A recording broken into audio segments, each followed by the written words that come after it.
ជំរាបសួរបាទពុកម៉ែបងប្អូនទាំងអស់គ្នាថ្ងៃនេះខ្ញុំមានវីដេអូថ្មីបង្ហាញពុកម៉ែបងប្អូនទាំងអស់គ្នាទៀតហើយពាក់ព័ន្ធជាមួយនឹង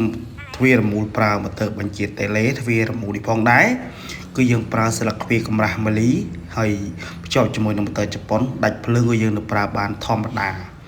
ហើយទីតាំងនេះផងដែរគឺខ្ញុំបាទធ្វើការដំឡើងជូនបងប្រុសនៅខាងខេត្តកំពង់ធំ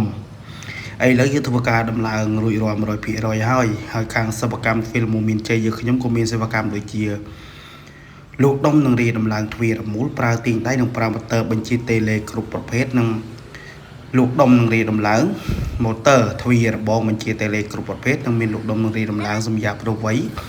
ទ្វាររត់ដាច់រនាបនិងមានសេវាកម្មជួសជុលទ្វាររមូល24ម៉ោងសម្រាប់នៅក្នុងទីក្រុងភ្នំពេញនិងមានលក់ដំឡើង25ខេត្តក្រុងផងដែរបើសិនជាពុកម៉ែបងប្អូនមានតម្រូវការពាក់ព័ន្ធជាមួយនឹងទ្វាររមូលកុំភ្លេចណាតាក់ទងមកខាងសេវាកម្មហ្វីលមូមានជ័យយើងខ្ញុំមានសេវាកម្ម25ខេត្តក្រុងនិងសេវាកម្មរហ័សទាន់ចិត្តតម្លៃសមរម្យនិងមានការធានាត្រឹមត្រូវអរគុណច្រើន